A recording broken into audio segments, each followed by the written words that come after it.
Thank you for your time. I'm Fahad Khan, and I'm the Sales Director APAC with TechTarget. And I would like to talk about five practical ways in which you can utilize intent data for your success in sales. And I've been selling since 2009. And if I had to use one word on how the selling process back then was, I would use the word uncomplicated. It was still difficult, but uncomplicated. And the reason why I say that was back in the day, you'd be given your ideal customer profiles to go after. You'd have to go ahead and prospect the names to go after within your ICPs. And then you basically try and qualify them using your band qualification criteria.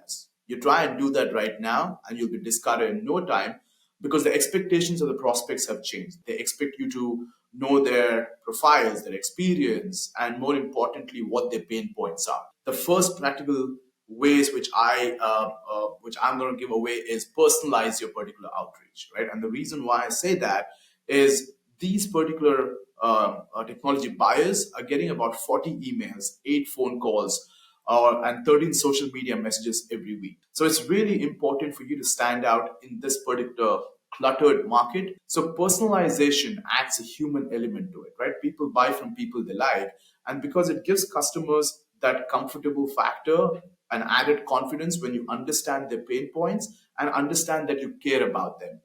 So, what are the different components you can utilize to personalize your outreach? When it comes to prospect, the things which you need to identify and understand is what are the key pain points, what are the key topics, what are the keywords this particular prospect is researching on, and what are the different modes they're utilizing to go ahead and consume that particular content. And on the account level, it's important to understand how that account has interacted with your organization. And for an account, what is their overall key topics they might be researching. So understanding those factors is going to help you to personalize your outreach to those particular prospects and the accounts. The second component is prioritize active prospects. Having an understanding of who actually within that particular market is researching or who is the actual prospect is an absolute game changer. When you actually have an intent data tool established within the organization, which provides you just the account level intelligence, you still have to go ahead and invest in solutions to identify which employees from that organizations are researching. Now, if you can identify already which prospect is researching,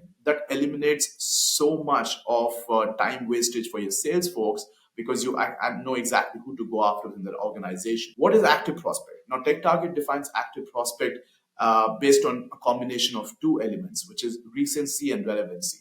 When it comes to the relevancy, it's absolutely about, hey, what topics are they researching about? What technologies are they researching about? When it comes to recency, every single aspect which TechTarget does is based on the last 90 days. And what we have realized that active prospects are 2x more likely to turn into an opportunity because of the fact that they have been recently engaging with your content. What's the third key takeaway? Is to surround your buying teams, right?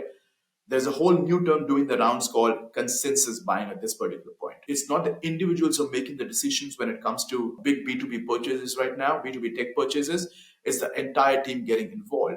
And there was a recent stat from LinkedIn, by LinkedIn, which said that the sales folks who are multi-threading are 30% more likely to meet their annual numbers as compared to their peers. So why is it important to surround buying team? Because as our research shows, in APAC, there are about 6 people on average who are involved in the buying team, right? And it's important to note that the buying team does not just include decision makers, it includes a complex web of influencers, decision makers, and the recommenders.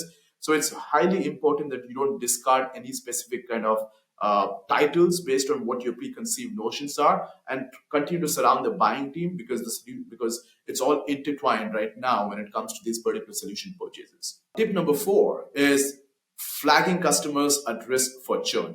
71% of the buyers have switched vendors in the last 3 years. Customer retention isn't just a key priority, it's one of those most impactful things your organizations can do at this particular point. It's important to be in front of those particular customers, and the way you can do that is by uploading that specific customer list which you have into your intent data platforms and identify who is researching at this particular point.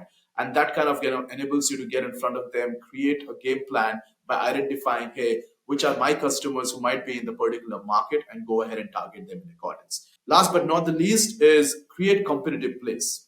And with the intent data tool, you have an ability to understand which prospects are researching on your competitors. Not just that, but also able to identify and understand what is the current tech stack which looks like, So this particular intelligence and intent data enables you to create those particular messaging in accordance so that you can position your product and deposition your competition in accordance. In that way, you can be ahead of the curve by identifying all those particular elements. So those are my 5 practical takeaways when it comes to intent data for sales success. Hope this was helpful. Thank you very much.